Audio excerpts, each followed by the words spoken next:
Uy mga B, kakahulay ko pa lang. Tingnan mo yung kapatid ko. Ang saya-saya na. Papagawa na naman ako mamaya nito. Sa dami-dami nito. Tingnan mo, ang dami ng ampula. Nasisira na. Ayan na. Dalawa to Chad at saka yung Somalia at Yemen. Ay naman to! Ano to? Ay, burayin ko na nga lang. Dami kong kukulayin eh.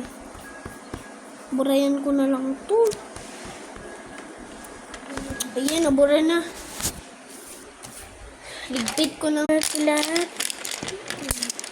Okay, tapos na.